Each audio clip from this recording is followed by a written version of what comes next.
Svetlana Yazikov. Alors, tu es championne d'Occitanie. Bonjour Glenn Fleer. Salut.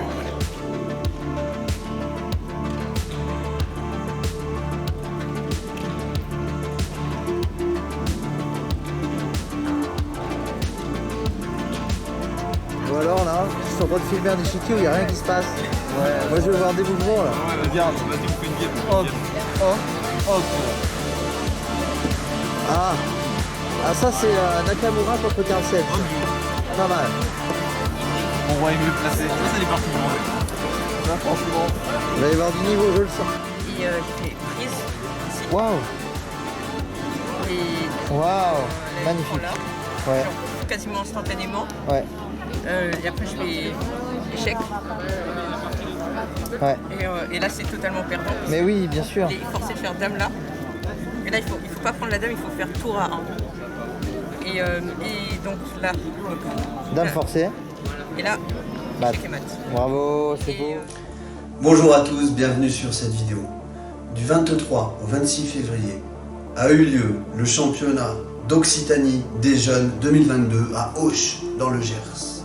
Pour cet événement, j'ai eu la chance de pouvoir prendre pas mal d'images pendant le jeu, dans la salle d'analyse. J'ai interviewé le président de la Ligue des échecs d'Occitanie, Pierre Leglic, le président du club qui recevait pour la première fois ces championnats, qui était donc le club de l'Armagnac, les échecs de l'Armagnac, le club de Auch. J'ai également interviewé le grand maître international Glenn Fleer, qui était avec moi et sa femme pour accompagner les jeunes de Montpellier. Et j'ai aussi pris des images de certaines parties expliquées par les joueurs avec des coups fantastiques, genre des sacrifices de dames.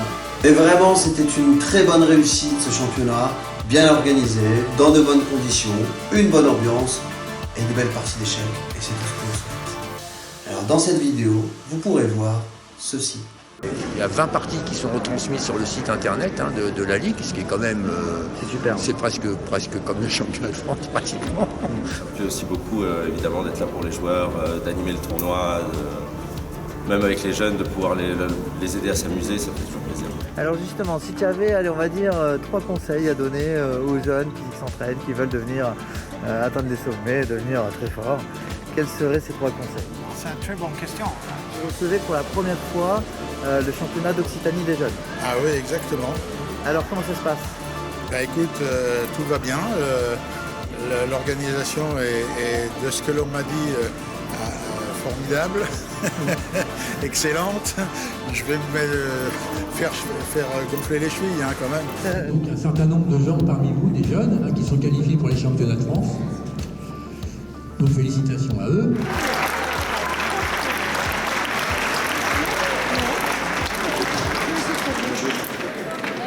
Bonjour Manuel Fossella. Bonjour. Alors tu es arbitre, tu vas nous en dire un peu plus et on se retrouve aujourd'hui parce que c'est le premier jour du championnat d'Occitanie, C'est ça. donc à Auch. Alors déjà, est-ce que tu peux te présenter succinctement? Je suis Manuel Fossella du club de Frontignan, les échiquiers de la Gardiole. Je joue aux échecs depuis 5 ans. Donc au début, mon père m'a appris quand j'étais petit et un jour je me suis intéressé totalement par hasard, j'ai fait un tournoi et ça m'a beaucoup plu et à partir de là je me suis un peu engagé dans la fédération. Et maintenant, t'en es où au niveau de l'arbitrage? Alors maintenant j'ai passé plusieurs diplômes d'arbitre, donc les 3 diplômes nationaux on va dire, AFC, AF Open 1 et AF Open 2. Et là j'ai passé mon titre d'arbitre FID, enfin mon stage d'arbitre FID avec l'examen qui va avec et j'ai fait mes 3 normes. Donc normalement d'ici quelques mois je serai arbitre FID. Arbitre FID, d'accord, et ça te permet d'arbitrer à quel...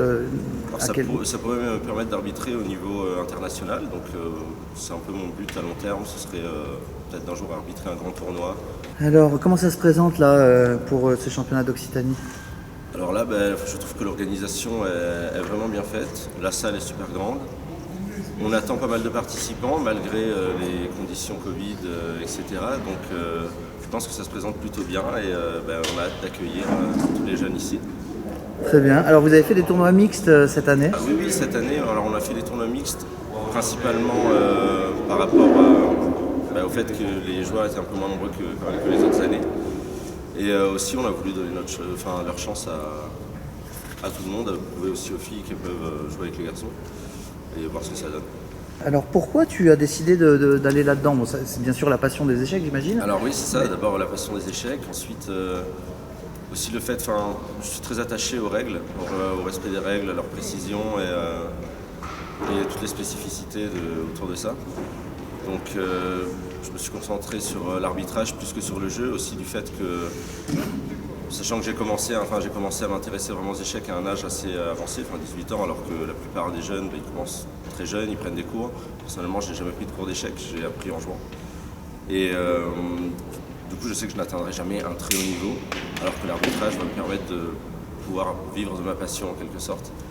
Et ça me plaît aussi beaucoup, évidemment, d'être là pour les joueurs, d'animer le tournoi, même avec les jeunes, de pouvoir les aider à s'amuser, ça fait toujours plaisir.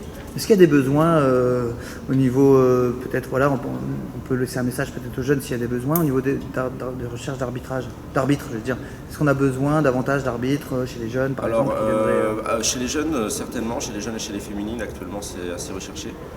Ensuite, bon, il faut être honnête, il n'y a pas énormément de tournois, il n'y a pas énormément de demande et souvent les arbitres sont assez quand même globalement installés, même si on essaye de faire tourner un maximum, surtout dans ce genre d'événement.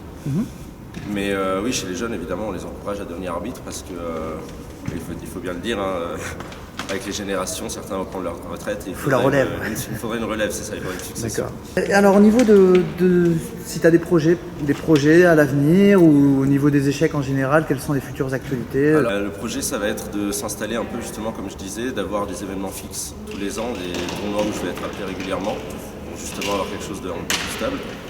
Sachant qu'à la fois, ce que j'aime dans l'arbitrage aussi, c'est que c'est sur des périodes définies et ça nous laisse le temps à côté de pouvoir faire autre chose, ce qui est assez bien. Et voilà, comme je disais tout à l'heure aussi, arbitrer de plus grands événements à l'étranger, peut-être pour commencer, être arbitre principal de catégorie en championnat de France par exemple. Ça pourrait être pas mal à court terme. D'accord, ok. Donc là, au niveau des échecs en général, on a le championnat de France jeune en avril. Est-ce qu'il y a d'autres choses à noter Alors, à titre personnel, je vous recommande le premier festival de la Gardiole. Donc on va organiser de ton club. C'est ça, le 2 et 3 juillet, donc c'est notre premier tournoi du club. Ah, c'est le premier tournoi du club de Frontignan. Parce que jusque-là, ils n'avaient pas d'arbitre. D'accord. Et après, il y a eu le Covid et maintenant, on va organiser notre premier tournoi le 2 et 3 juillet, donc à Fabrègues, à côté de Montpellier. D'accord, ok. Bon, on sera peut-être présent, alors on va essayer. C'est un rapide, hein? C'est un tournoi lent sur 2 jours. Ah oui, 2 et 3, oui, c'est un tournoi lent. Avec une spécificité assez intéressante, c'est qu'on a séparé en 3 Open A, B et C. Le A, c'est un classique moins de 2400, le B, moins de 1600. Et le C, c'est assez original, c'est un tournoi amateur pour les non-licenciés et les licenciés B, ceux qui veulent participer. Moi, il faut absolument que je vienne, je suis 1581. Il faut que je fasse celui des moins de 1600. Un des favoris, okay. Encore une fois. Donc le 2 et 3 juillet, donc à Fabrègues, à côté de Montpellier, donc pour le club de la Gardiole, le club de Frontignan. Merci beaucoup Manuel pour ces quelques mots. Je vais tourner un peu la caméra, prendre quelques images de la salle. Et puis bon arbitrage, bon événement. Comment ? On parlait aussi du 5-6 mars à la Vérune. Le 5-6 mars à la Vérune. Ok, et c'est quoi alors le 5-6 mars à la Vérune ? C'est un open field pareil. Open field. Ok. Eh ben, oui, voilà, d'accord, très bien. Le 5-6 mars à la Vérune, c'est le club de la Vérune. Tout à fait, à côté de Montpellier. Super, merci.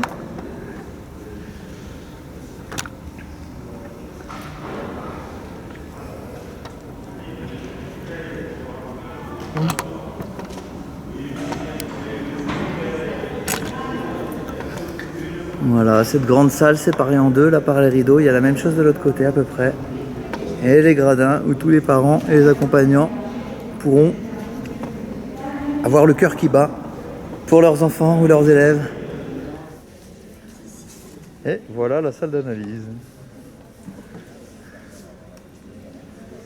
Tous les entraîneurs et les parents aussi peuvent venir et les joueurs après leur partie viennent analyser avec les entraîneurs.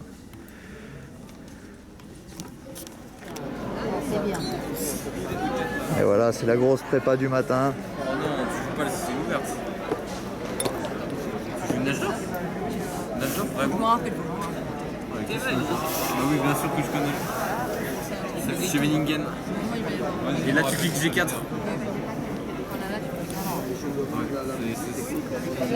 L'attaque qui reste. Mais ça va, t'as vu ça? Trop bien. En fait, tu veux juste jouer comme ça avant et pas jouer des problèmes. Bon alors là, je suis en train de filmer un échiquier où il n'y a rien qui se passe. Ouais. Moi je veux voir des mouvements là. Ouais, regarde. Vas-y, on fait une game. Hop, hop, hop. Ah, Là, on joue. Hein.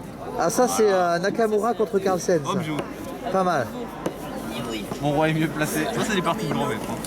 Ça, franchement, Il va y avoir du niveau, je le sens. ça a été joué au speed chess.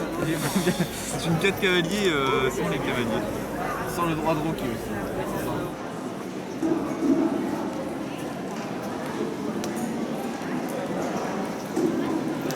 Bonjour Glenn Fleer.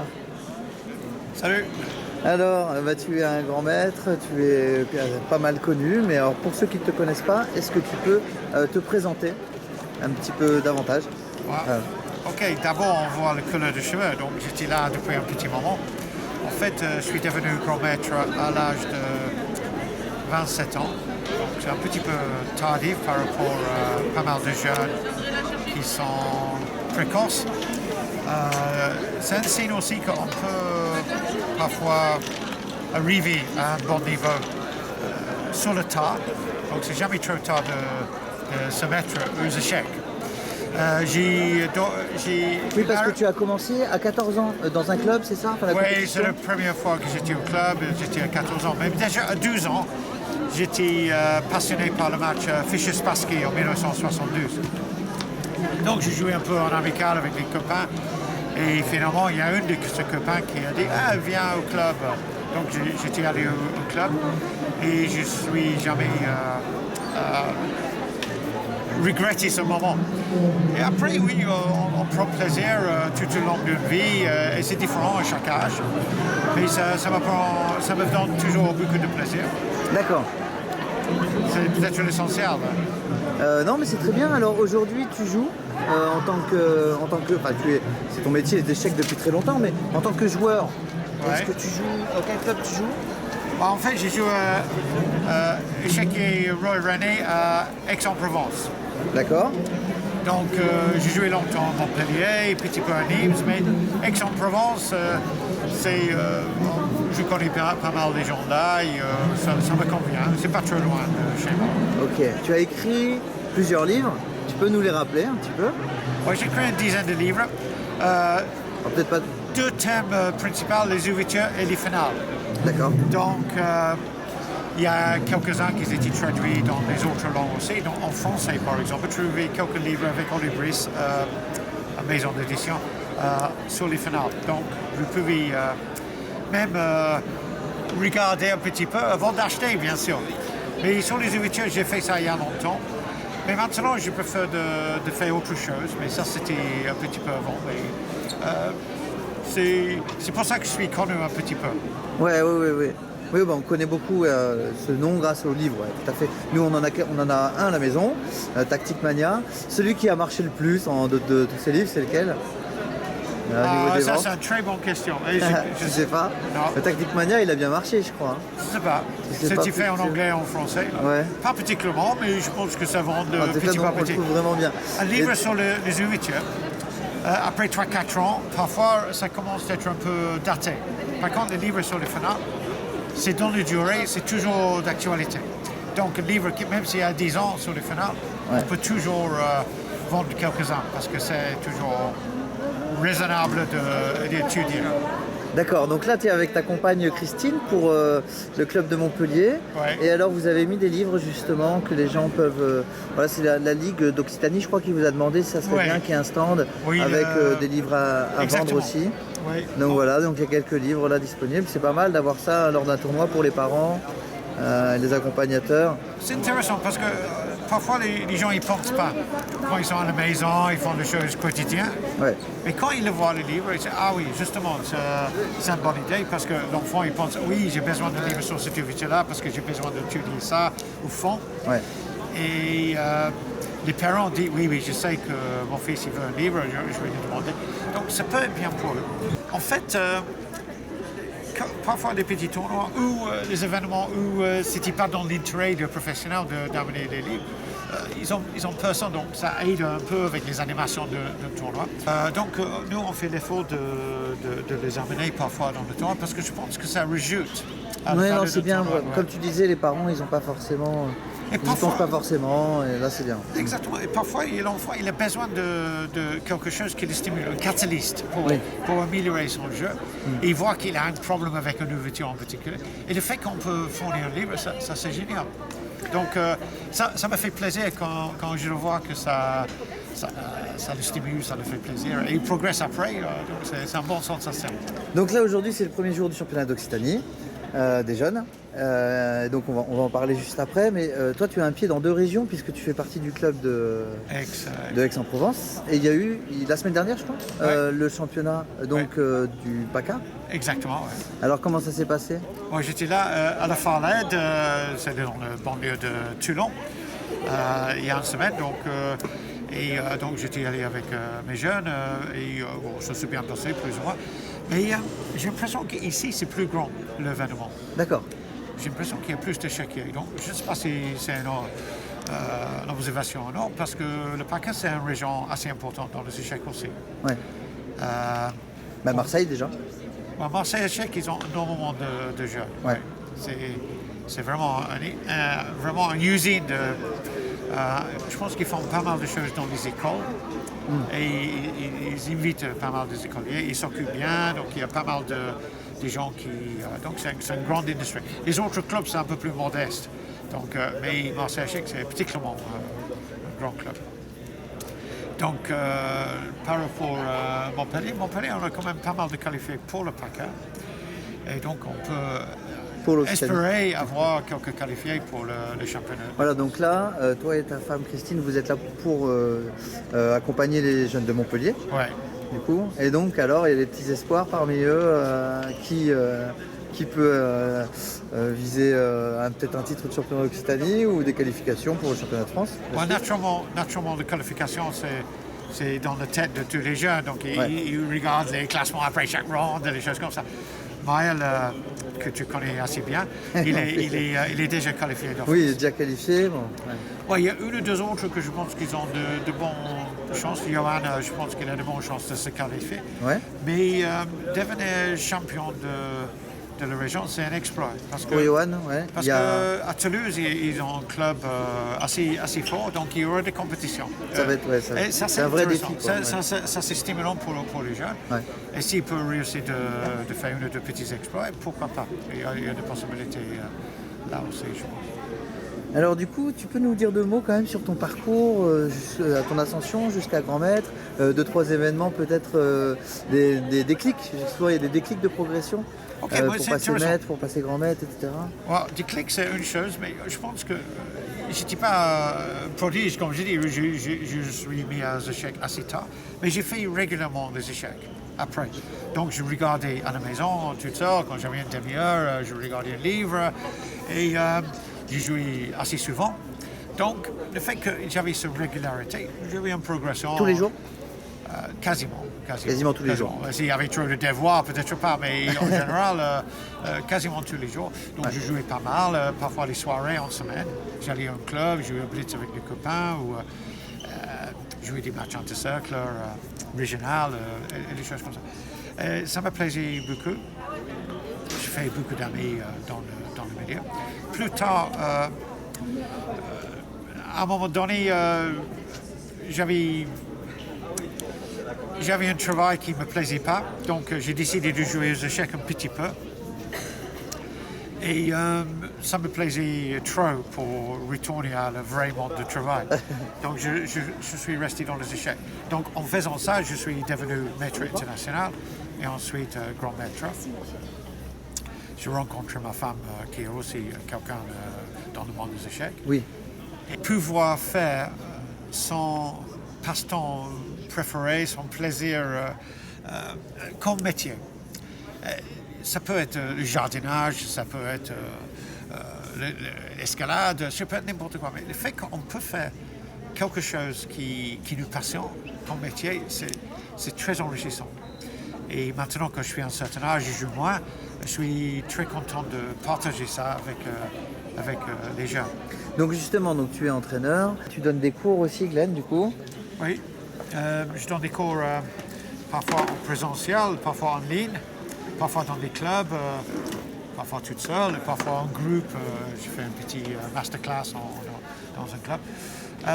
Ça me plaît de parler des échecs, regarder les échecs, discuter des échecs avec tout le monde, surtout les jeunes, parce que parfois ils ont le temps et l'enthousiasme de développer leur passion pour les échecs. Ça me plaît. Alors justement, si tu avais, allez, on va dire, 3 conseils à donner aux jeunes qui s'entraînent, qui veulent devenir, atteindre des sommets, devenir très forts, quels seraient ces 3 conseils? C'est une très bonne question. J'y ai pas pensé. Je pense que regarder les échecs régulièrement, pas seulement quand on a un tournoi en 3 jours, là on sort de l'échiquier, on enlève le poussière. Essayer de le faire quasiment chaque jour, comme j'avais fait quand j'étais jeune. Essayer de consacrer 20 minutes sur 24 heures au moins. Et peut-être le week-end, on peut faire 3-4 heures, un truc comme ça. Mais si on fait quelques petits exercices ou on révise une ouverture ou on regarde une partie de Carlsen chaque soir, on va progresser. Donc ça c'est la première régularité. Ouais, deuxièmement, c'est étudier une variété de positions, pas toujours le même style de position. Il y en a qui font que des ouvertures. Les ouvertures sont importantes, c'est une bonne fondation. Mais il faut aussi regarder les stratégies, les tactiques, les finales et les décisions pratiques que les grands maîtres ont déjà fait. Et aussi regarder nos propres parties et apprendre de nos erreurs et également les erreurs de nos adversaires. Donc, une variété de positions. Et quand je parle de variété, je pense qu'il faut jouer également une variété de tournois. Pas que des blitz. Pas que des tournois où c'est très très fort et on n'a pas vraiment le niveau et on perd beaucoup de parties. Il faut quelques tournois où on va gagner quelques parties. Donc, de temps en temps, on joue un tournoi fort où on rencontre les joueurs beaucoup plus... C'est compliqué, mais on va accrocher avec des... peut-être on va développer nos ressources défensives en faisant ça. Mais également de jouer des tournois où on a une chance de gagner le tournoi. Donc ça, on prend l'habitude de gagner des parties. Il faut être efficace pour prouver qu'on est parmi les plus forts. Et également, au point de vue de cadence, si on aime le blitz, pourquoi pas. Si on aime jouer en ligne, pourquoi pas. Mais de temps en temps, des rapides, des parties longues, les intercercles, les tournois de week-end, les tournois sur quelques jours. Je pense qu'une bonne variété, c'est bien. Une bonne variété des adversaires aussi, comme ça. Donc, 1, régularité, 2, variété. Variété, variété de tournois, de pratiques et variété d'études aussi. Ouais. Donc, okay. C'est les 3 choses. D'accord, donc ok, il y en avait un qui en faisait 2. Okay. 2 fois variété. Ok, très bien. Alors, est-ce que tu as des projets voilà, pour l'avenir ou des actualités diverses pour la suite? Est-ce que, est-ce que tu es dans une écriture en ce moment ou... Non, je ne sais pas. Moi, je pense que d'avoir des projets, d'avoir des buts, c'est très important dans n'importe quel domaine. Pour un joueur des échecs aussi, d'avoir quelques projets. Par exemple, il a un grand tournoi en tête qu'il veut jouer, un jeune qui veut se qualifier pour le championnat de France. Ça, c'est déjà un projet court, medium terme. Mais je pense que pour les joueurs, au point de vue d'un niveau, au point de vue d'apprendre une nouvelle ouverture, lire un livre des échecs, c'est bien d'avoir ce projet. Moi, j'ai beaucoup de projets dans le sens que il y a pas mal de choses que j'aimerais bien faire, mais je n'ai pas de projets concrets dans le sens j'ai pas de nouveau travail à faire, de nouveau club. Mais j'ai des projets, il y a un tournoi que je veux jouer, un deuxième tournoi, donc je réfléchirai un petit peu sur les tournois que je vais jouer en juillet, par exemple. Là, cette semaine, j'ai planifié le tournoi que je vais jouer en juillet. Et avant le juillet, tout mon temps, je vais réfléchir à ça. Et je vais peut-être apprendre une nouvelle ouverture pour être en bonne condition quand je joue ces tournois. Et naturellement, j'essaie de faire des autres choses. Donc, j'essaie d'être bien organisé. Comme ça, je ne perds pas de temps avant. Et je pense que c'est important. Projet long terme, je ne sais pas, mais j'ai un certain âge maintenant. Peut-être il faut penser à la retraite, mais la retraite pour un joueur des échecs, c'est intéressant parce que quand on arrive à l'âge de retraite, on est toujours dans le monde des échecs, à un niveau ou à l'autre. Moi, je connais une phrase de Doyle Brunson, qui est un grand joueur de poker, qui avait dit on n'arrête pas de jouer au poker parce qu'on est vieux, mais on est vieux parce qu'on arrête de jouer au poker. Je pense qu'on pourrait dire la même chose pour n'importe quelle passion. Hein. Ouais, okay. C'est vrai. Je pense que je garde une certaine jeunesse quand je suis dans le monde des échecs. Je rencontre tout le monde. Et on voit les nouveaux qui viennent. C'est bien, c'est enrichissant. Les nouveaux styles, les nouveaux techniques, les technologies, nouveaux styles de tournoi. Moi, j'aime bien. J'ai quelques tournois que j'aime bien, mais j'aime bien de temps en temps aller dans un nouveau lieu pour jouer un tournoi. Ça, c'est un de mes projets. Aller dans d'autres pays, jouer des tournois, des choses comme ça. Aller visiter. Il y a toujours quelque chose de nouveau. On ne s'ennuie jamais dans le monde des échecs. D'accord. Merci. Est-ce que oui, alors je voulais dire aussi, tu as un fils qui est graphiste, et alors c'est ça, un graphiste designer peut-être. Le logo de la Ligue des Occitanies vient de lui. Voilà. Oui, il a déjà travaillé dans le monde des échecs un petit peu. Et tu as aussi quelques couvertures de livres. Et il a fait ça, oui. Il a fait la mise en page et les dessins dans Tactimania, un des livres que j'ai fait. En fait, le livre Tactimania était un projet que j'ai imaginé quand il avait besoin de faire quelque chose de ce genre pour ses études. Donc on a fait ça. J'ai créé un livre avec des exercices basés sur mes parties. James, mon fils aîné, il a fait des côté graphiste et des dessins. Donc il aime bien être illustrateur, graphiste, on en parle comme ça. Et effectivement, de temps en temps, il fait des travaux dans le monde des échecs. Dont, par exemple, le logo ici, il y a un ou deux clubs aussi qui ont fait des logos avec lui. Il présente aussi des livres sur une chaîne YouTube, je crois. J'ai vu ça récemment. Ouais, en fait, il fait des travaux comme ça pour Olibris. Il aide parce que Olibris, ils ont déjà un graphiste qui a fait beaucoup de choses avec eux, mais c'est un graphiste qui est très chargé. Donc James, il fait pas mal de choses. Par exemple, le YouTube, c'est un truc moderne pour les jeunes, donc c'est adapté à James qui a une certaine expérience d'utiliser les social media dans les travaux de graphiste et design. Donc on a 3 personnes de la famille Fleer qui font des choses pour le monde des échecs et particulièrement en Occitanie.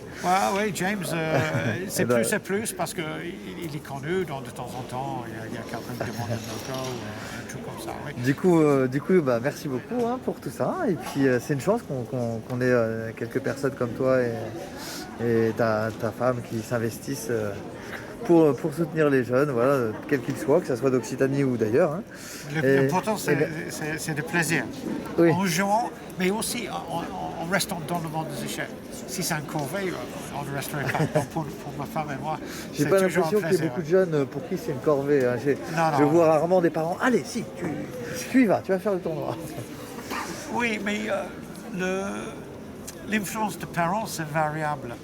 Il y a des enfants qui ont une certaine passion pour les échecs, mais ça peut être gâché par les parents qui poussent un peu trop, ou ils ont une attitude un peu trop invasive. Il faut laisser l'enfant s'exprimer, s'épanouir et prendre plaisir, et accepter parfois des mauvais résultats, parce que parfois les mauvais résultats, c'est une bonne école d'apprentissage pour aller vers les bons résultats après. Et les parents, parfois, ils le prennent mal. Et ça peut abîmer la confiance des enfants. Ça, c'est dommage parfois. Voilà, donc je pense qu'il faut encourager, mais jamais engueuler. Si on peut engueuler dans le monde des échecs, vraiment c'est pas à cause de comportement peut-être mauvais, mais pas au niveau du jeu, quoi. Oui, au niveau du jeu, je suis d'accord avec ça, mais il y a quelques parents qui n'ont pas pris ça. Ouais. Ils le prennent ça trop personnellement, et on a déjà vu ça. Et c'est important que l'enfant, on est là pour soutenir l'enfant et stimuler l'enfant et aider l'enfant de trouver les bons livres, le bon moment de détente, les bons moments de travail les échecs. Parfois, quand les enfants sont un peu jeunes, il faut les aider. On va faire une demi-heure d'échec et ouvre le livre et fait l'échec avec l'enfant. Jusqu'à l'âge de 11 ans, parfois l'enfant il n'a pas ce réflexe. Donc ça peut être très positif. Et parfois les parents jouent un rôle très important à cet âge-là. Est-ce qu'on peut considérer que les échecs plus une école de... Comment dire, va plus apporter des valeurs pour notre vie? C'est pas une fin en soi, c'est ça que je veux dire. Est-ce qu'on peut considérer vraiment que c'est un sport qu'il faut continuer de développer parce que ça a de grandes valeurs pour les gens en général, pour leur vie? Je pense qu'on peut parler ça de pas mal d'autres activités, de sous-cultures. Ça peut être très enrichissant pour la vie en général, mais les échecs en particulier, et ça plaît beaucoup d'éducateurs parce que ça aide la concentration, la mémoire, le contrôle de nos émotions. Et ils sont très importants dans le monde scolaire aussi. Donc pour les enfants, c'est très important. Mais dans le monde des échecs, pour les adultes aussi, je pense que contrôler nos propres émotions, parce que les émotions sont fortes quand on joue aux échecs. Ça, c'est quelque chose...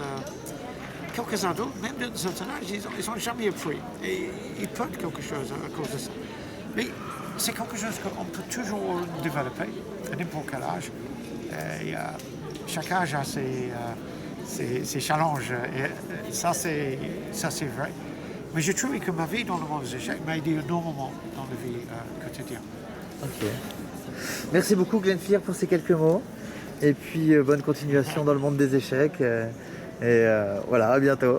Allez. Ciao. Ciao.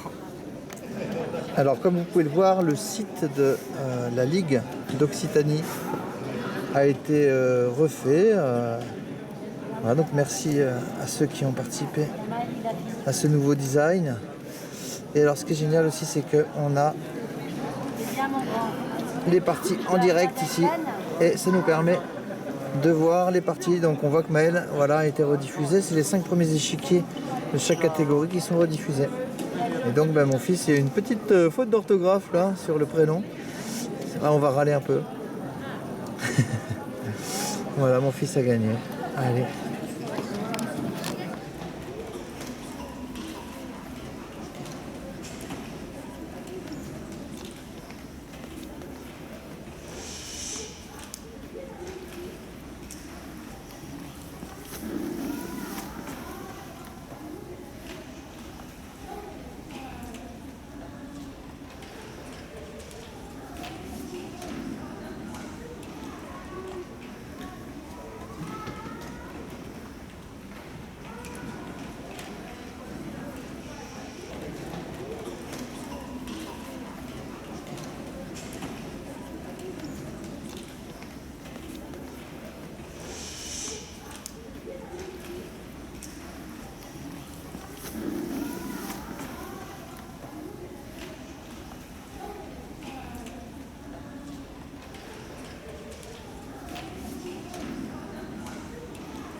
Bonjour Pierre Leblic. Bonjour. Tu es président de la Ligue des échecs d'Occitanie. Voilà. Donc, merci de nous donner quelques mots. Alors, on est aujourd'hui au championnat d'Occitanie des jeunes. Comment ça se passe? Bien, jusqu'à maintenant, très bien. Pourquoi ça se passe très bien? Parce que nous sommes dans des conditions absolument exceptionnelles. La salle est tout à fait conforme à nos besoins, c'est-à-dire qu'il y a une salle où les jeunes peuvent jouer dans de bonnes conditions, suffisamment grande et suffisamment silencieuse. Ensuite, un espace, de convivialité où à la fois on peut analyser les parties, à la fois se restaurer, à la fois discuter, et à la fois les parents être là pour attendre leurs enfants. Donc les conditions sont absolument parfaites. Donc c'est pour ça qu'on est tout à fait content. C'est la première fois que c'est à Auch? C'est la première fois que c'est à Auch, oui. Parce que le club est assez actif là, depuis quelques années.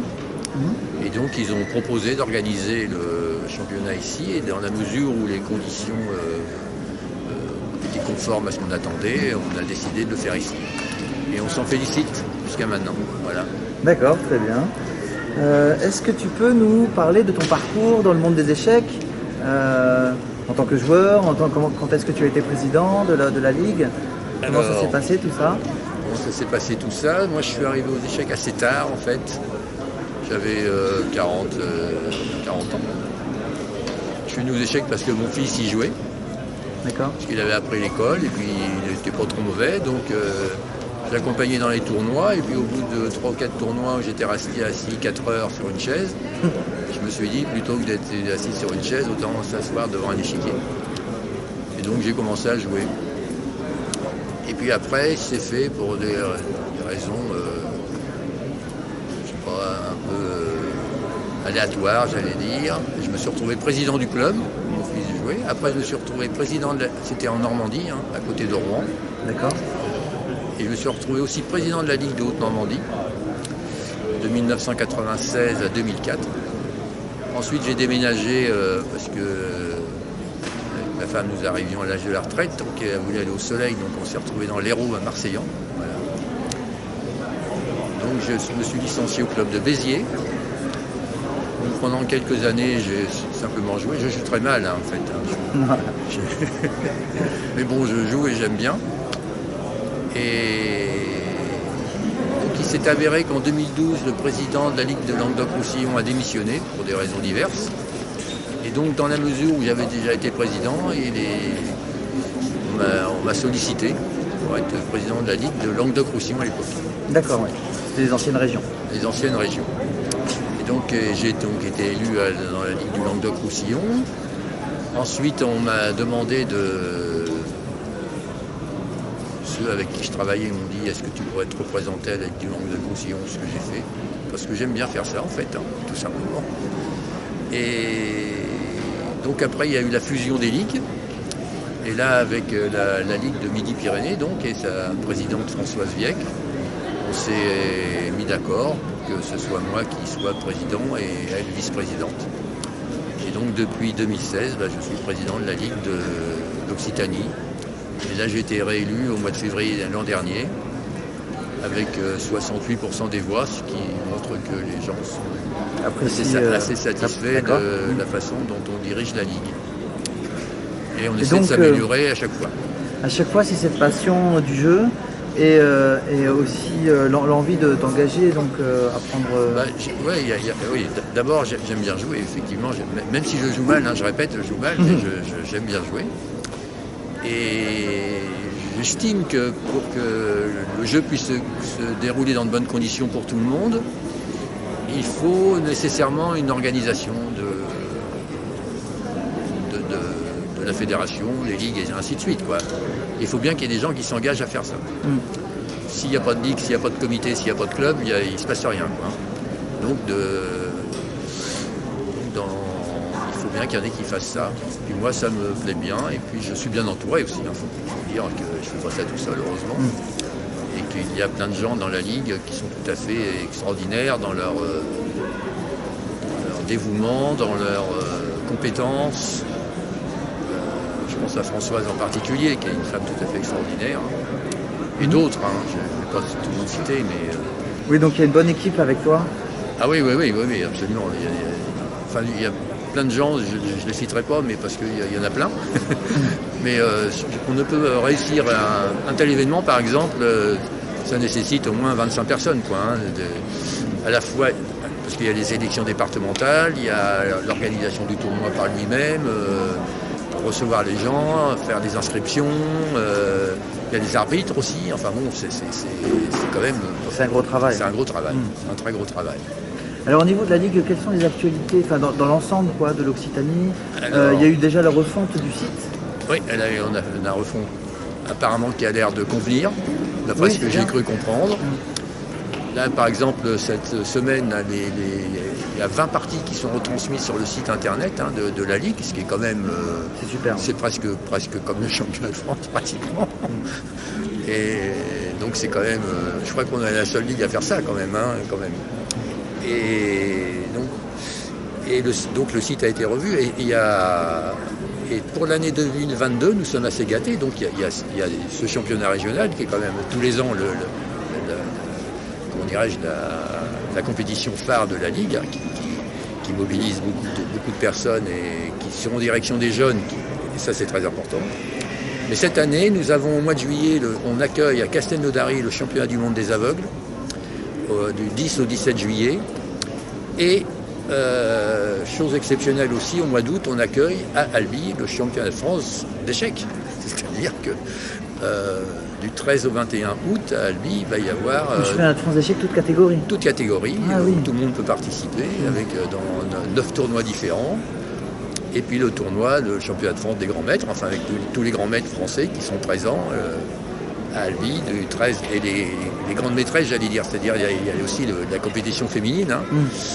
Quand je dis grande maîtresse, c'est pas péjoratif, c'est aussi une forme de respect quand même, de la qualité de ces joueuses. Et donc pendant 9 jours, tout le monde sera à Albi pour faire ça. Donc grosse année pour la Ligue. Pour la Ligue.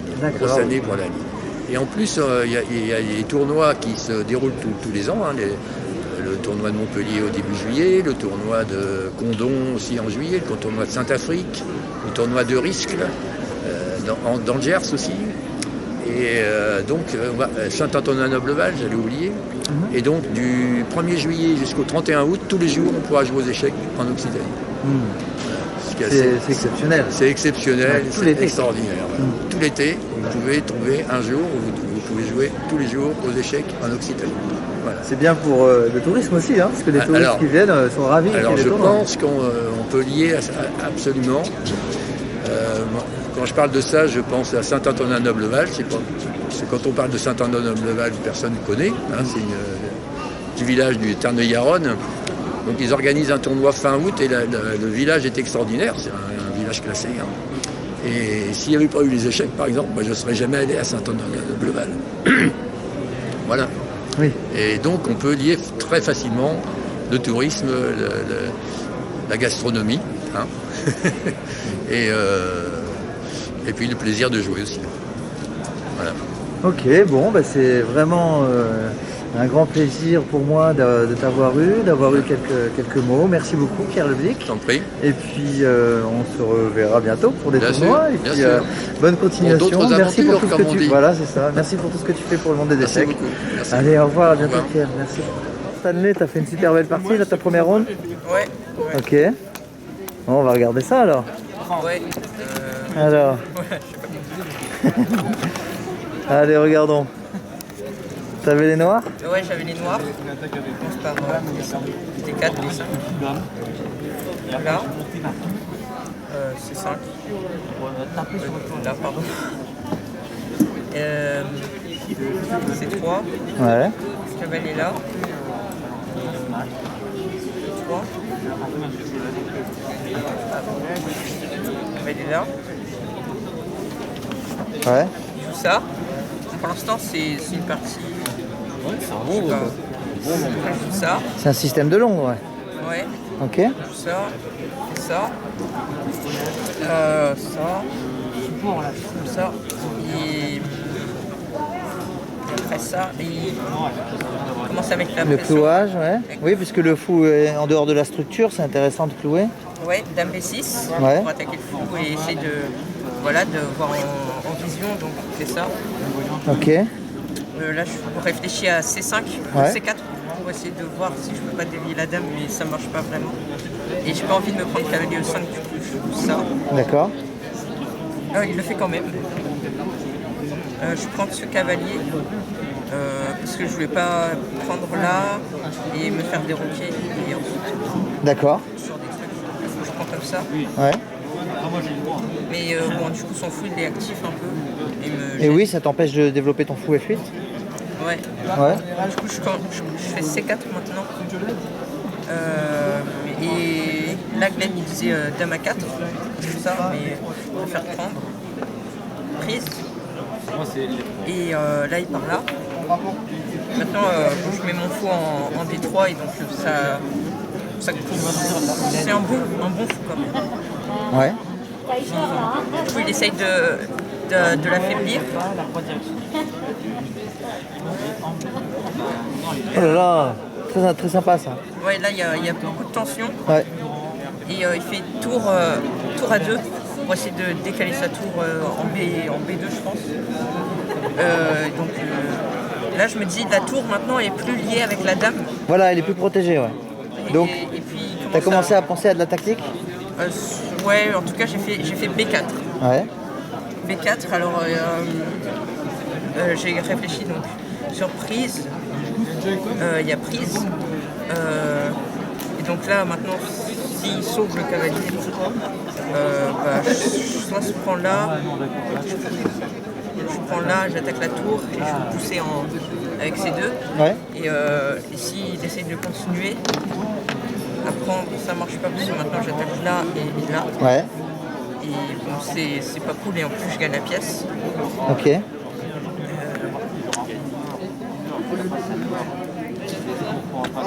Et du coup il prend B en B4. D'accord.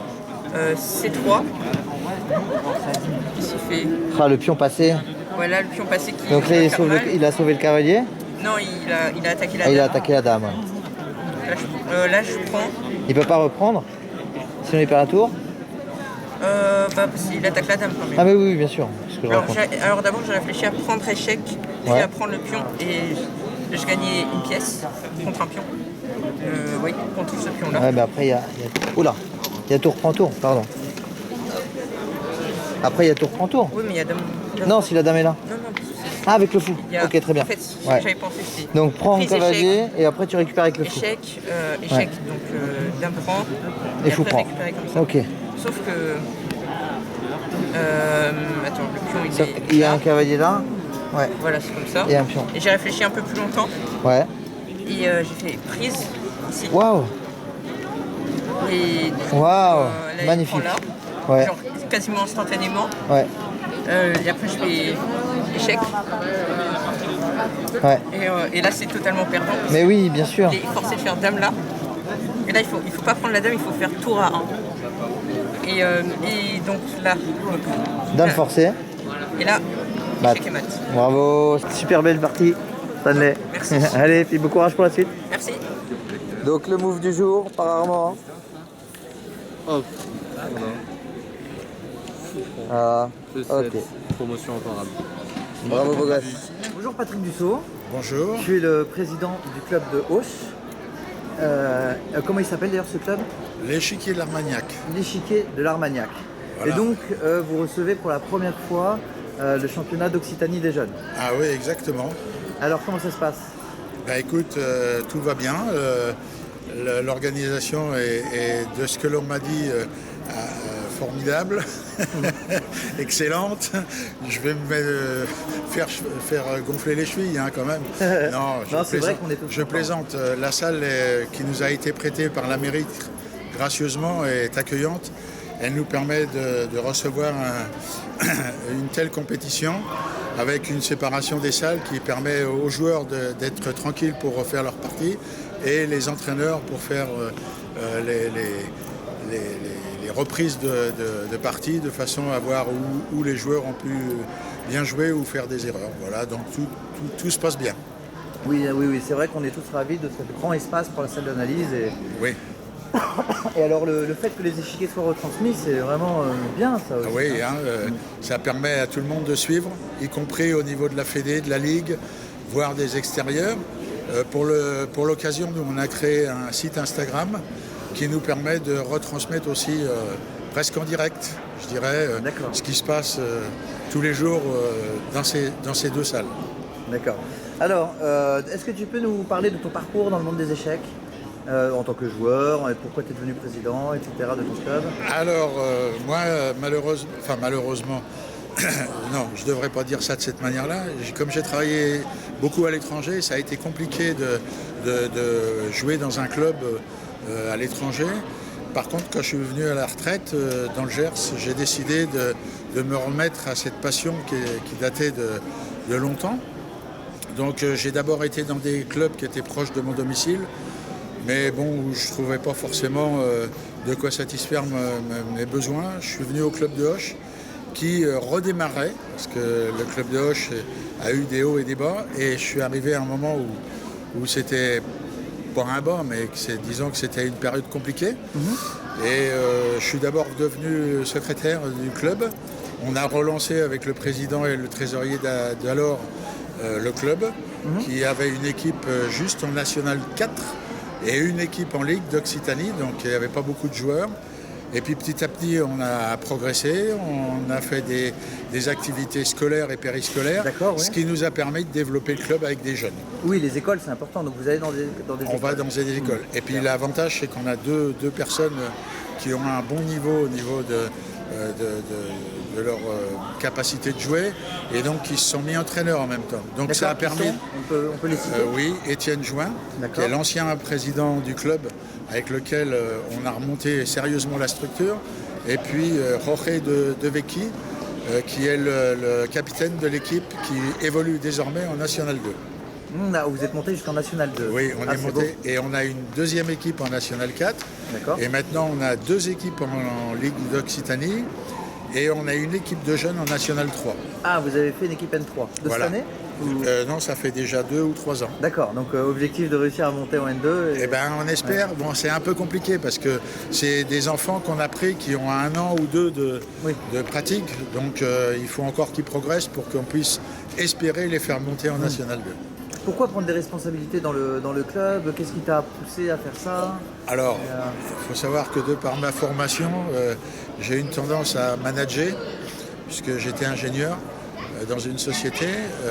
Donc du coup, manager du personnel ou être manager d'une association, c'est un peu équivalent.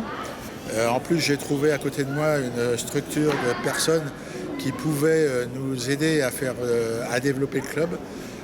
Donc voilà, c'est venu tout naturellement. Puis, en plus, comme j'ai une capacité d'analyse, d'organisation, et puis que je vais facilement au contact quand il y a besoin au niveau de la mairie, du conseil départemental, on m'a poussé, si tu veux, et donc j'ai pris la présidence. Bon, ça fait quelques années, là, je souhaiterais passer le relais quand même. D'accord, ouais. Après ce championnat d'Occitanie. Rappelons que c'est bénévole, et donc les clubs ont vraiment beaucoup de chance. Là aujourd'hui, donc je vais tourner un petit peu la caméra, il y a une buvette, donc tout le monde est ravi aussi du travail de ces personnes-là, donc il faut remercier à chaque fois les bénévoles, on les voit là-bas au fond, voilà, donc merci à tous ces bénévoles qui, grâce à eux, qui permettent de faire que des tournois aussi bien aient lieu, on va dire, et parce que sans eux, on ne pourrait pas faire grand-chose. C'est souvent des parents d'enfants qui jouent, donc qui sont là pour plusieurs jours, puisque c'est sur 4 jours les compétitions. Donc du coup, ils peuvent donner du temps quand ils ne travaillent pas, parce que malheureusement, tout le monde n'est pas enseignant ou n'a pas la capacité de prendre des congés. Donc merci voilà, au club de Auch d'organiser ça. On espère qu'il va bien se développer. Merci aux bénévoles. Et puis je vois qu'il y a un stand derrière. Là, on est devant. Donc c'est un producteur du coin, c'est ça? Oui, c'est un producteur. Parce que alors c'est vrai que dans le Gers, on aime bien les bons produits. Voilà, exactement. Donc voilà, on avait la chance d'avoir. On devait avoir aussi un producteur d'Armagnac, mais il nous a, avec la pandémie, c'est compliqué de trouver du temps pour venir. Bon. On a pu faire ce qu'on a pu et ce qu'on a voulu.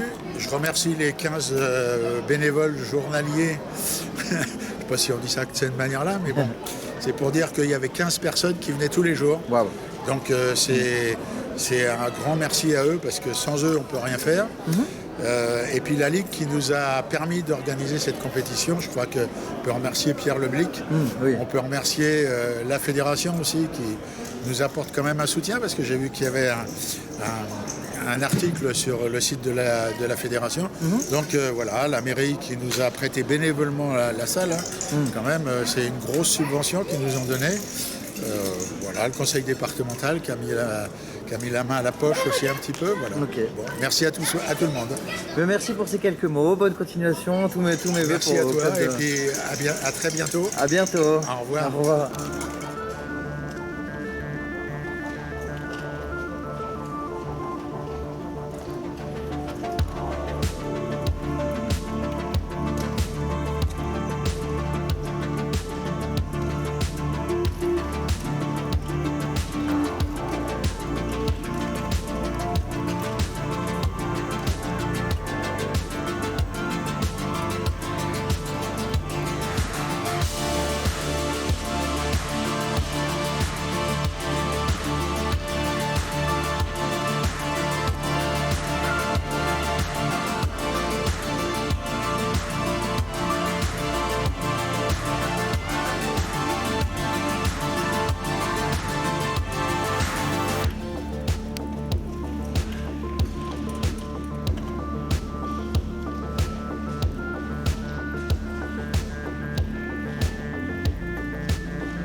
Nous allons donc procéder à la remise des prix.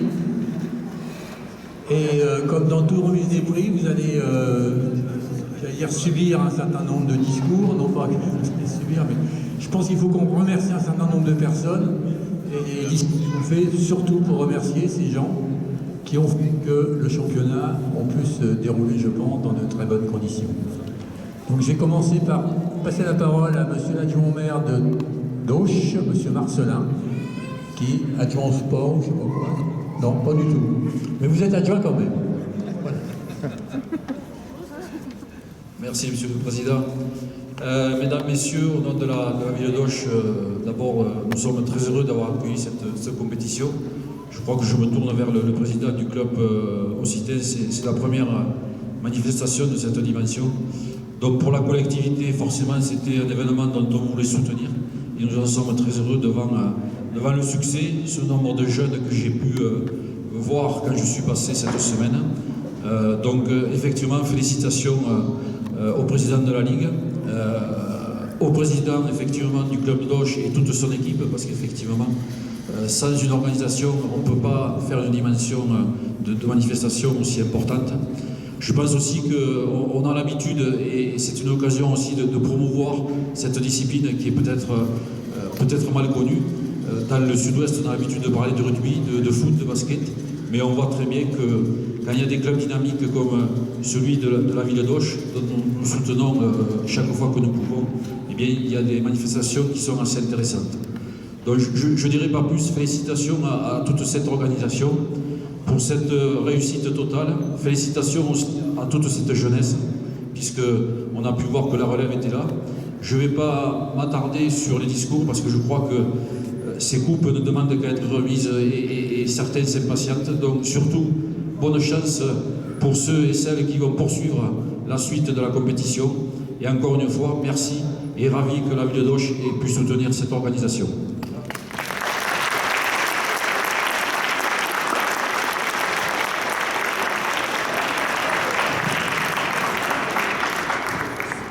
On va passer la parole maintenant au président du club d'Auch, Patrick Dussault.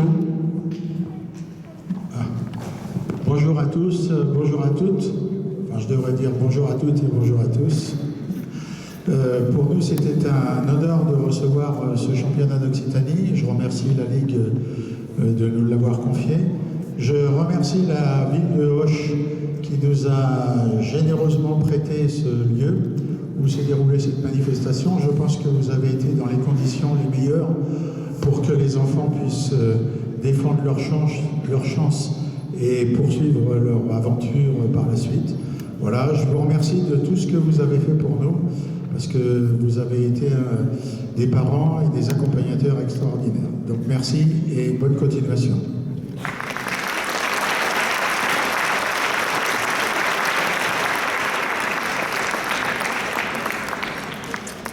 Bon, donc avant la lecture du palmarès, je vais vous dire 2 mots au nom de la Ligue d'Occitanie. D'abord, je commencerai par les jeunes et de vous remercier tous les jeunes qui ont été exceptionnels cette semaine par leur assiduité, leur tenue, leur calme, malgré quelques dépassements, mais c'est normal. Et leur jeu sur les échiquiers tout à fait extraordinaire, j'ai trouvé. Je voudrais remercier tout de suite les bénévoles du club d'Auch, parce que, je ne sais pas si vous avez vu, je vais dire l'équipe extraordinaire. Alors j'ai cité le président du club Patrick, mais aussi Étienne, ceux que je connais, hein, parce que je ne les connais pas tous, Roré et puis Denis Despaux, qui ont pendant plusieurs mois, je dirais, travaillé de façon à remplir les conditions maximales, de façon à ce que le championnat puisse se dérouler dans de bonnes conditions, et je pense que ça a été le cas. Ensuite, je voudrais aussi remercier les gens de la Ligue qui ont organisé tout ça. Vous avez Denis Nouvelle qui est là-bas à droite, qui est le directeur des jeunes, et qui a fait en sorte que tous les championnats départementaux puissent se dérouler, la plupart dans de bonnes conditions, et qui a ensuite fait en sorte de pouvoir faire les inscriptions, suivi des inscriptions, les repêchages et ainsi de suite, ce qui est un très gros travail. Et c'est Denis qui a fait tout ce travail, et je pense qu'on peut le remercier très fort.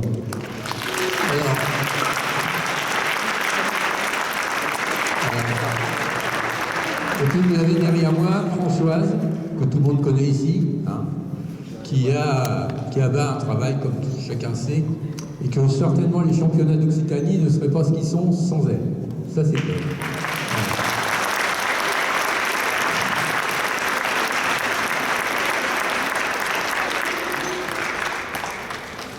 Alors, ensuite, je voudrais dire tout de suite qu'il y a donc un certain nombre de gens parmi vous, des jeunes, hein, qui sont qualifiés pour les championnats de France.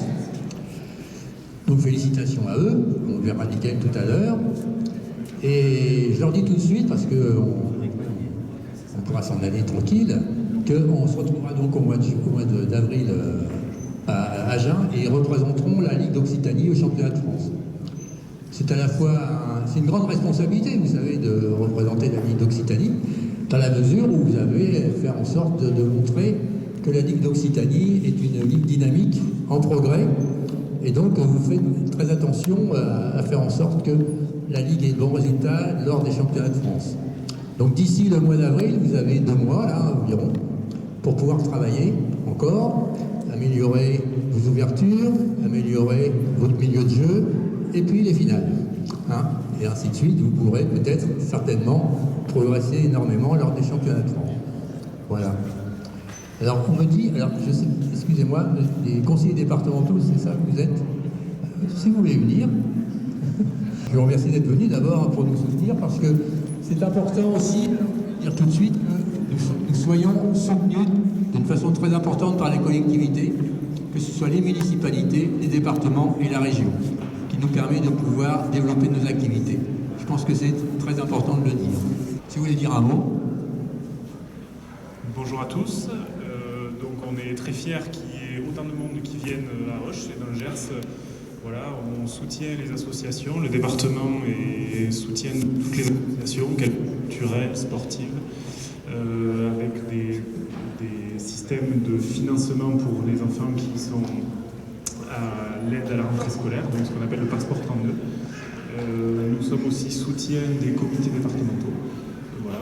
Et donc ça fait plaisir quand on voit qu'après le Covid, on se retrouve dans des salles pleines avec des gens qui viennent, avec des bénévoles qui se mobilisent. Et ça, c'est vraiment une très bonne nouvelle pour tout le monde. Voilà. Je vais passer la parole à Charline. Bonjour à tous, encore merci de participer à ce bel événement. Ça fait plaisir de voir autant de jeunes réunis autour des échecs et on espère, comme Camille, qu'après ce Covid, on va pouvoir se rassembler et tous ensemble. pour vivre un peu mieux ensemble. Donc j'ai passé la parole à monsieur le conseiller régional. Voilà. On ne savait pas que vous alliez venir, excusez-nous, hein, monsieur, mais c'est très bien que vous soyez. Oui, bonjour à toutes et à tous. Merci pour l'invitation. C'est vrai que le club nous avait invité pour cette initiative dont je représente Caroline Delga, la présidente de région. Bravo pour l'initiative donc de venir en appui de ce qu'ont dit mes collègues et amis de conseillers départementaux. Merci d'avoir choisi Auch pour organiser cette manifestation à l'échelle régionale. Donc, effectivement, ça fait plaisir de voir que dans cette période de vacances scolaires, on peut à nouveau se réunir et organiser de belles manifestations, notamment pour nos jeunes, autour des échecs. Monsieur le Président, donc, bravo pour cette initiative, Monsieur le Président du club d'Auch également, merci pour l'invitation. Et oui, la région évidemment reste un soutien du milieu associatif comme là, le département à l'échelle locale ou à l'échelle régionale pour les ligues, pour les fédérations. On reste un appui pour vous aider dans vos fonctionnements et vos manifestations diverses. Donc encore merci pour l'invitation. Et si vous avez besoin de quoi que ce soit, n'hésitez pas à revenir vers nous, on est à votre disposition évidemment. Merci beaucoup. Je le dis tout de suite devant tout le monde que la région d'Occitanie est l'une des régions de France qui soutient le plus les échecs. Voilà, il faut le savoir, ça quand même. C'est très important. Merci beaucoup.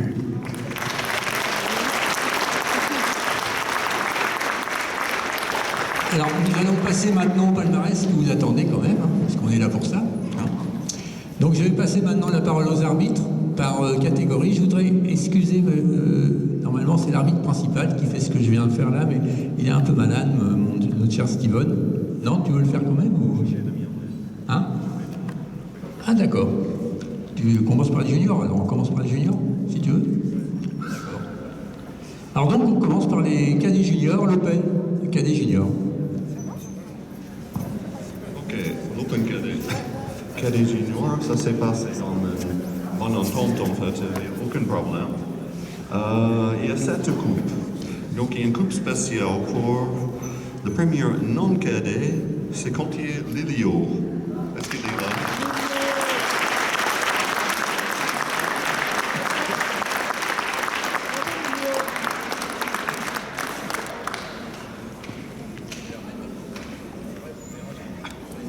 Oui, c'est un peu par...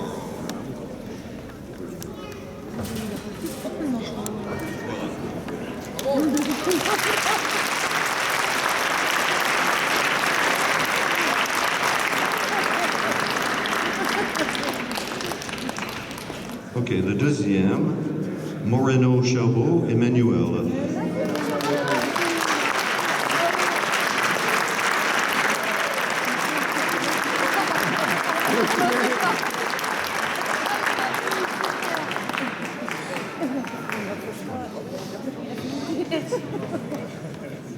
Et le premier, Cléa Routier.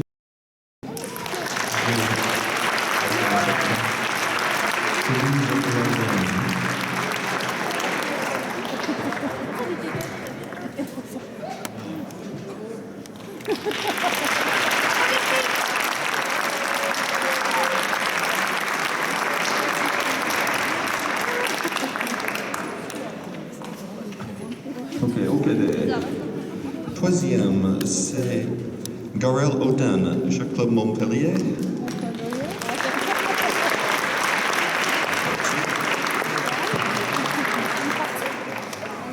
Deuxième, Langaglia Romero, COET.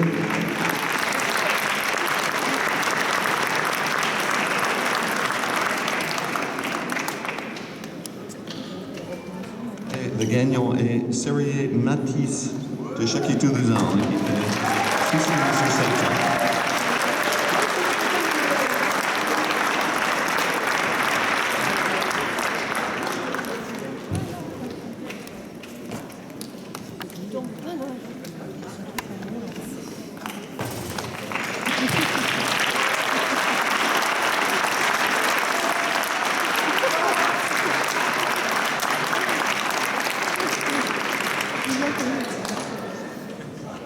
On va poursuivre maintenant par petit pouce. Par les petits pouces là. Merci. Petits poussins. Alors, pour les catégories, voilà, petits poussins et poussins, Léana, tu veux... Non? Donc je vais m'occuper des petits, les U8 et les U10. Donc j'ai eu le plaisir d'arbitrer avec Françoise Zwiek, ma chef, et Léana, on est tous les trois, voilà, pour arbitrer les petits poussins et poussins. Donc je vais demander je vais appeler le podium, et après, comme il y a la qualification pour le championnat de France, on va appeler les qualifiés aussi pour la photo, ils resteront autour du podium. Donc, tournoi des U8, on va commencer par les filles, il fallait choisir. Donc, troisième du tournoi U8 filles, c'est, pardonnez-moi si j'appelle mal, Guy Jade. Bravo, troisième.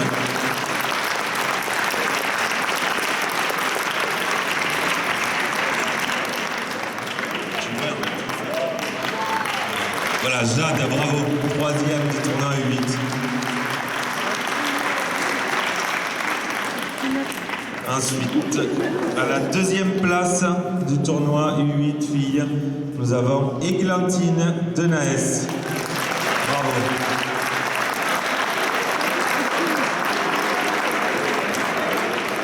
Reste. Et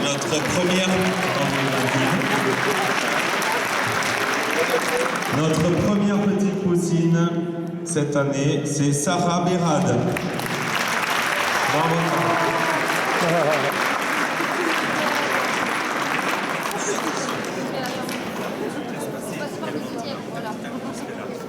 Voilà. Je vais appeler avec nos trois championnes, les qualifiées. Lilia Azi et Emma Kerlan, bravo. Venez nous retrouver pour la photo.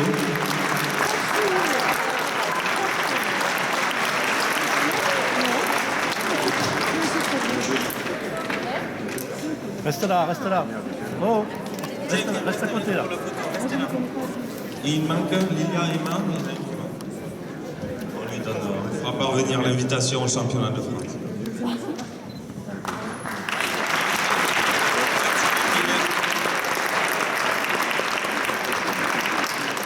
On va passer aux garçons maintenant. Merci beaucoup. Merci. Bravo les filles. Bravo. Allez, les petits poussins dans la catégorie U8. Donc c'était sûrement très très serré. Je vais appeler le troisième du podium. C'est Tizio Mora. Bravo Tizio.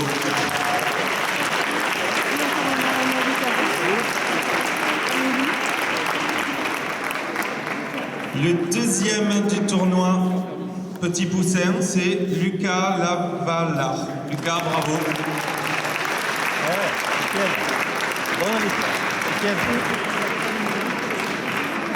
Étienne, donne le nom des clubs. Pardon? Ah, les clubs, mince. Ah, je me fais compter, je ne donne pas les clubs. Alors, Tizio Mora de l'échiquier Comminjoie, Lucas Lavalard de l'échiquier du Grand Hall. Alès, pardon. Non, ne demande pas les clubs, c'est pas la peine. Si, je vais le faire. Le premier du tournoi, Alès, pardon. Alès, le premier du tournoi du club de l'échiquier Brissagol, c'est Riban Benjamin. Bravo.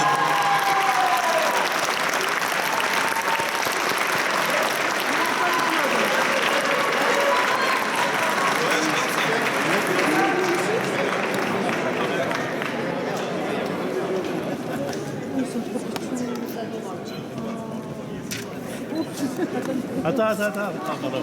C'est parti. Je vais rester là, les garçons, ne bougez pas. J'appelle les qualifiés au championnat de France dans l'ordre du classement. CU8 Toulouse, Pavero Alexandra. Perpignan, les rois de la tête, Benani Joanne. L'échiquier du Haut-Quercy, Chiez Théodore. Yaskov Ernak de Castries-Échec. Dang Damien, le fou blanc de la Lannemezan.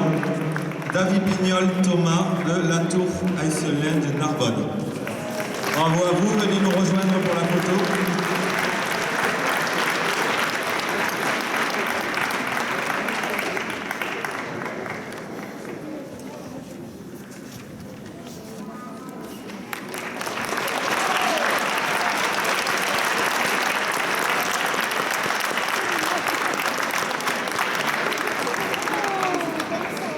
à vous les garçons, nos champions Petit Poussin 2022, merci.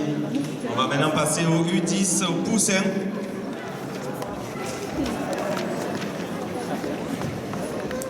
Donc on va recommencer par les poussines, la catégorie U10.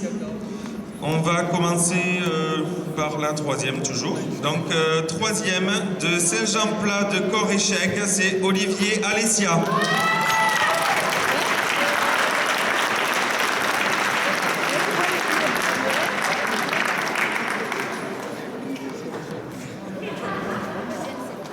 La deuxième sur le podium de l'échiquier du Haut-Quercy, Bédus Evererd Perle. Bravo Perle.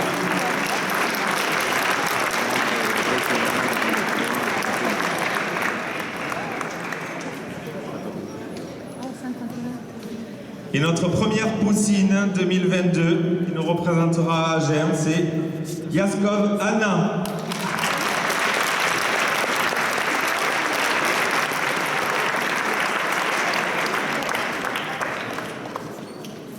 J'appelle à la suite les poussines qualifiées pour le championnat de France à Agen.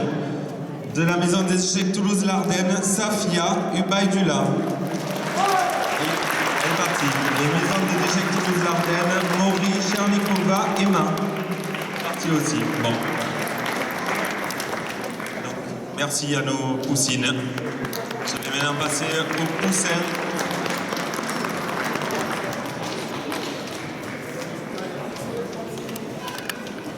Alors, pour les poussins, c'était très serré, très compliqué. On a 4 personnes à égalité. Donc ici, il y a eu un départage. 1, 2, 3, pourquoi? Ah oui. Oui, c'est bon, 1, 2,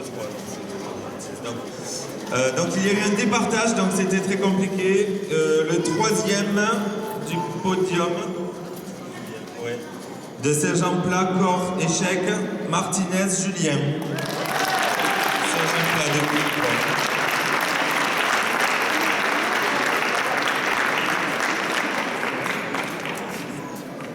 Ils étaient 4 à égalité. Pour le podium, c'était très compliqué à faire, mais le départage, le Bulcos tronqué a parlé, malheureusement.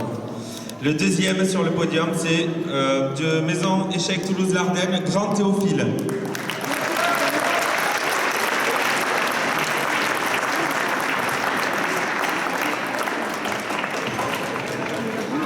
Le premier du tournoi, Denaès Antoine de Toulouse-Lardenne.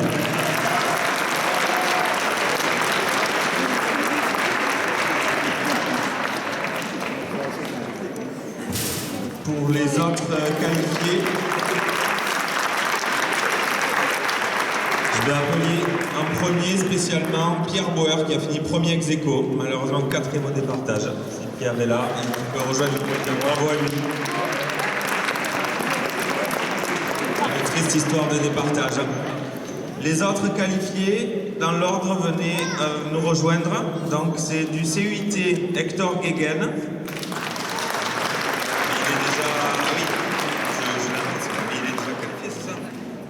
C'est vrai, il y a un qualifié d'office qui peut nous rejoindre sur le podium, c'est Charlie Cassanière de Saint-Jean-Plat de Corps-Échec. Il peut nous rejoindre aussi, il a eu la qualification directe. Non, il n'a pas donné le papier.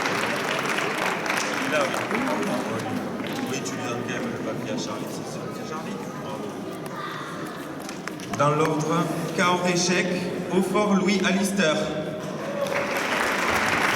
Hector Guéguen est là.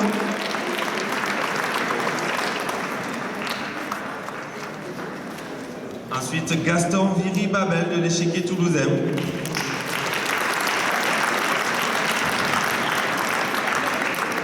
De l'échiquier toulousain encore, Yogi Messou Mian.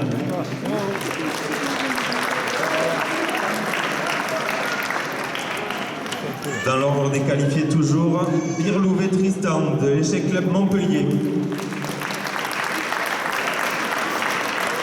Posa Hugo de Blagnac Échec. Et notre dernier qualifié, Claverie Martin de l'échiquier toulousain.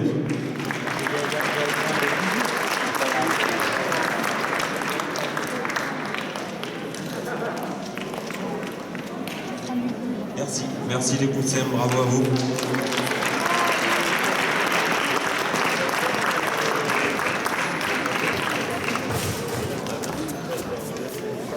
Bonjour à tous.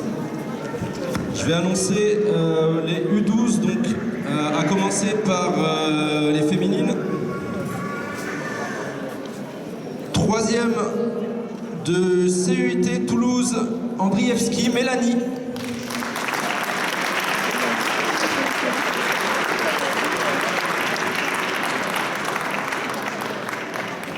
Deuxième de Latéchec, Malia Formella.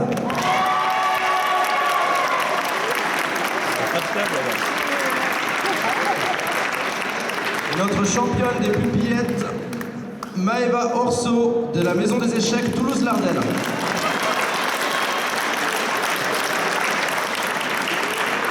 J'appelle aussi les autres qualifiés. Inès Varniol de l'échiquier toulousain, Mélisse Lavilledieu de l'échiquier Brissagol, Lina Pompe de Latéchec, Michel Kigel de Latéchec, Evalou Boucard de l'International Chess Collection et Meysen Latrèche de l'échiquier Limois.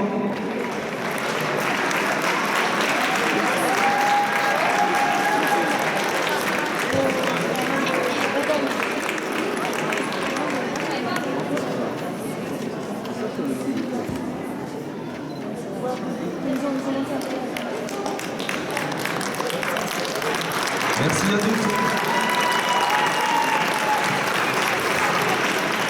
Concernant les garçons, toujours chez les pupilles, troisième, Paul Whitman du club d'échecs de Condon.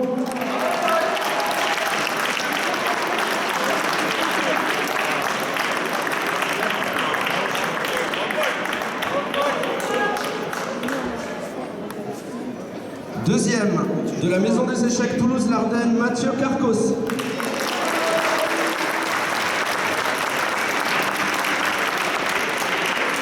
Et le champion, il finit invaincu à 7 sur 7, alors qu'il était déjà qualifié d'office, Maël Pleut de l'Échec Club Montpellier.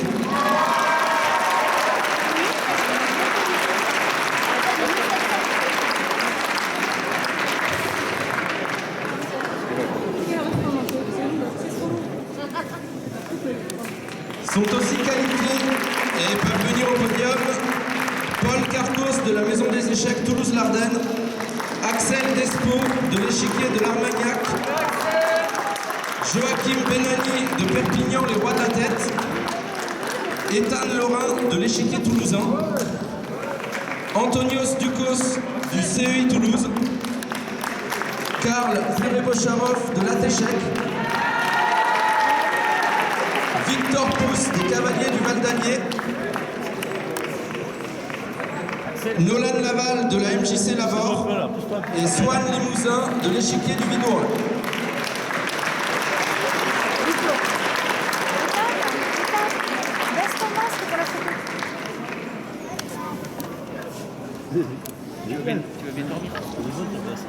Merci à tous et je passe la parole à l'arbitre du U14.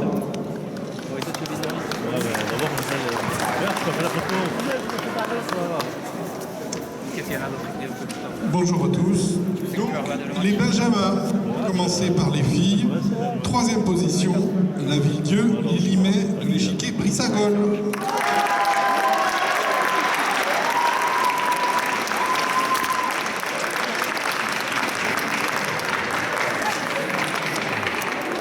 Deuxième, Fessini Océane de la Maison des Échecs Toulouse-Lardenne.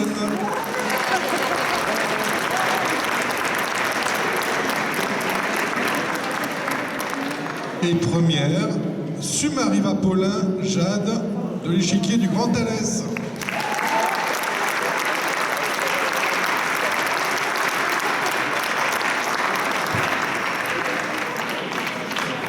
Pour les autres qualifiés qui peuvent venir également, Renaud Héloïse de Latte Échec.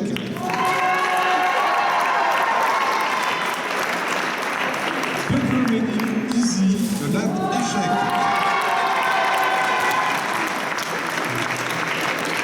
Berhan Inès de Toulouse-Lardenne. Cadillac de Béziers-Trincavel. Fulf Louison de l'International Chess Collection et Pasquier Cassiopée de l'échiquier de l'Armagnac.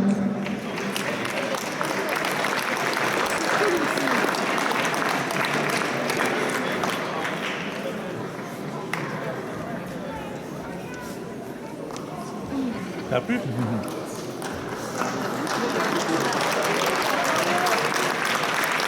Merci, bravo à tous.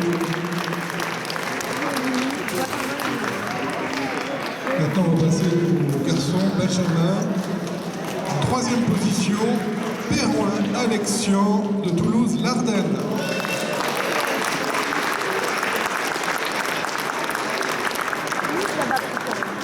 En deuxième position, Rigaud retourne Maël de l'échiquier de Bigorre.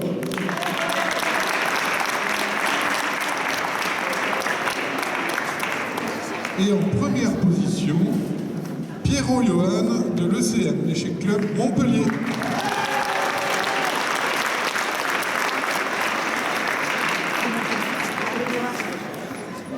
Sont également qualifiés pour le championnat de France Bertou Jules de l'échiquier de Bigorre, Pires Oscar de l'échiquier de Bigorre, Soltan Massal Sina de l'échec club de Montpellier, Morel Johan de l'échiquier limois,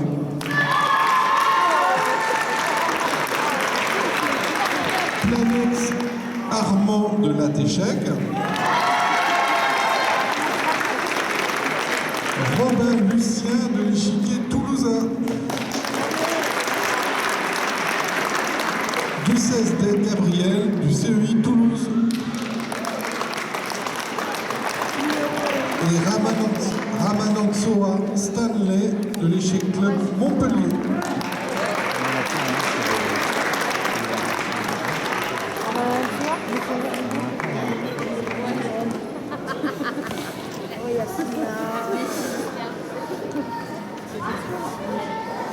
Ah, il est qualifié, ça.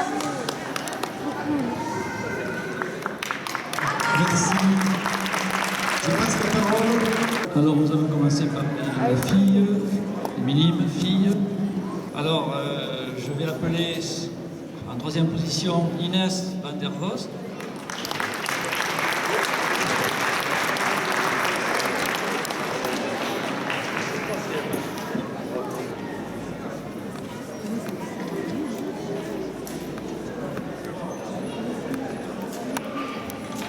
En deuxième position, Dana Bonté, de Saint-Jean-Plat-de-Port.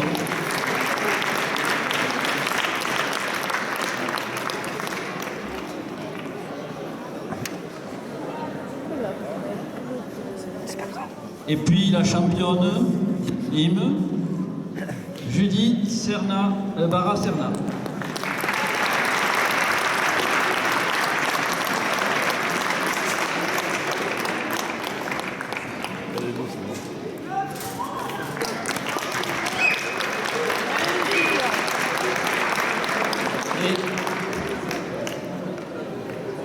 Le club de Saint-Jean-Plat-de-Port. Et Inès, elle est de Gondon.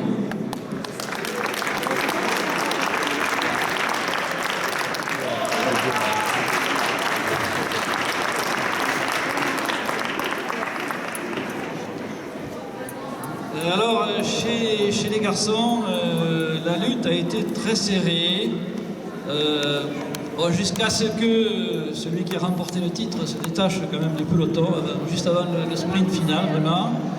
Mais il termine, bon, à part le premier, mais les autres terminent dans un mouchoir de poche. Ils sont tous à peu près, on a 8 joueurs à 4 points et demi. Donc, voilà, ils sont tous au coude à coude. Et donc celui qui a réussi à trouver la troisième place, c'est parce que ça a été difficile, c'est Esteban Romera.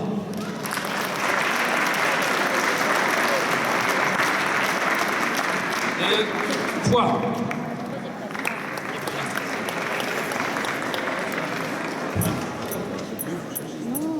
Oui,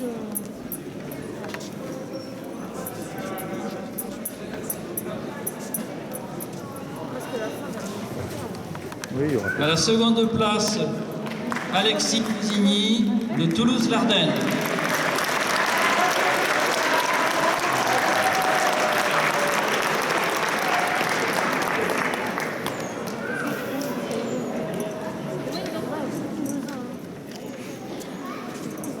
étonnant. Et puis le vainqueur qui n'a perdu aucune partie. Bon, il a fait une nulle, mais il n'a perdu aucune partie. Et il est arrivé nettement détaché, bien sûr. Hein, il a un score donc quand même assez loin des autres. De Toulouse-Lardenne, Norman Van der Bra.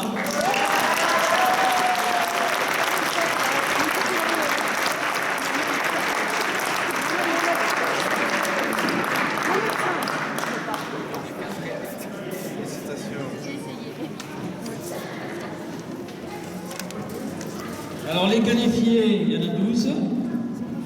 Et d'ailleurs, il y en a, en tous les qualifiés, il y en a la moitié qui sont de Toulouse-Lardenne. Donc on peut quand même applaudir aussi le club qui a un bon qualifié.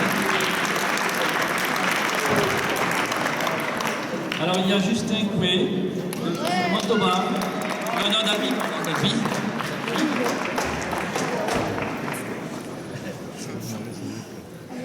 Il y a Arthur Choiset,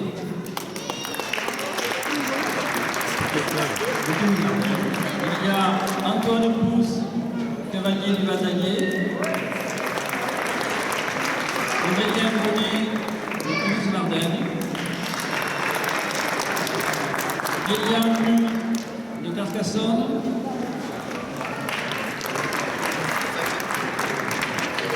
Yann Odoni Ruffenac de Toulouse-Lardenne,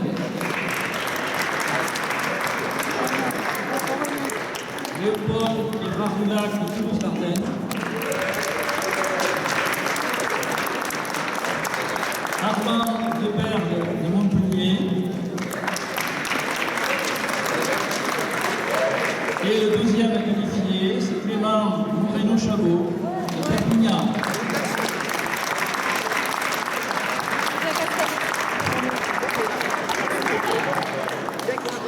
Voilà, donc j'ai pu observer les parties de très bonne qualité, donc je leur dis bravo. Ils sont vraiment très investis dans leur partie, donc c'était vraiment très bien.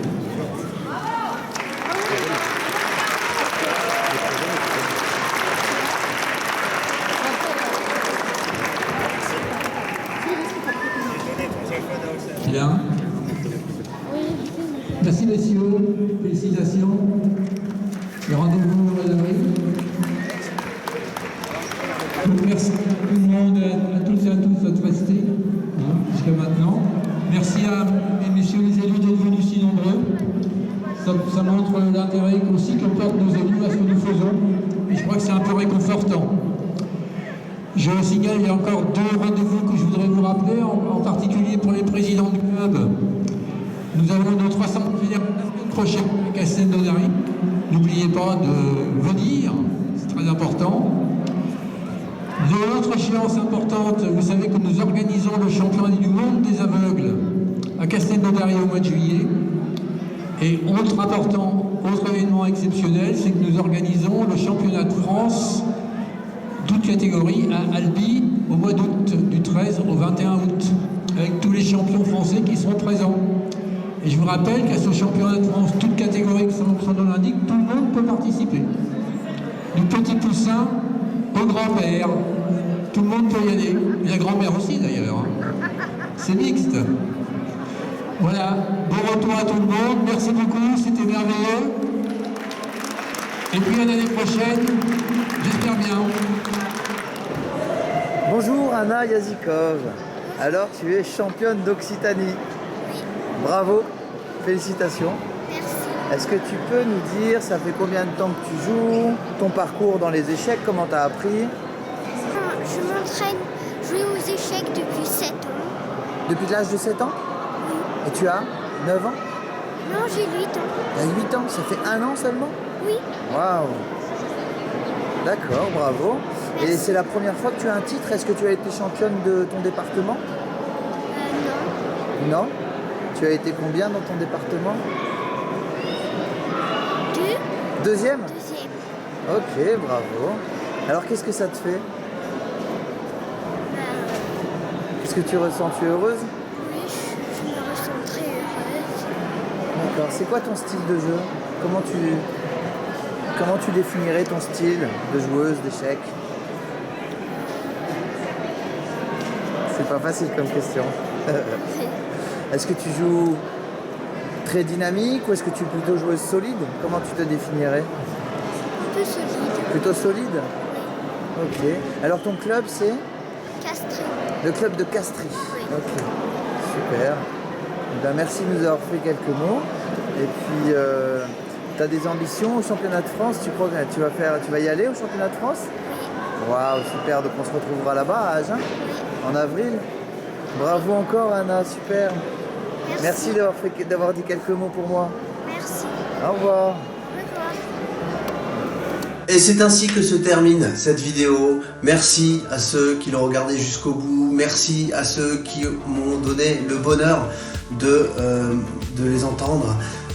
Merci aux organisateurs, à tous ceux qui ont fait de ce tournoi un beau tournoi. Je suis très fier de mon fiston qui a gagné ça, du coup, comme vous avez pu le voir, champion d'Occitanie, 7 sur 7. Bon, il était un petit peu favori, mais il fallait quand même aller gagner les points. Pour ceux qui me suivent, vous avez pu voir que ça faisait pas mal de temps que je n'avais pas sorti de vidéo. En fait, je suis pas mal occupé, c'est aussi pour ça que cette vidéo sort un petit peu tard par rapport à la date du tournoi. J'ai fait des échecs mon métier, enfin, je suis à mon compte depuis septembre. Je vais dans les écoles, dans un collège, dans des clubs, j'ai des élèves particuliers qui donnent des cours collectifs en ligne. Donc voilà, je vis enfin de ma passion, comme le disait Glenn Fear. Mais je suis très content du coup d'avoir pu acheter cette caméra. Comme vous voyez, la qualité est un petit peu meilleure que ce que je faisais avant. Et voilà, donc on se retrouve pour la vidéo sur les championnats de France. À bientôt!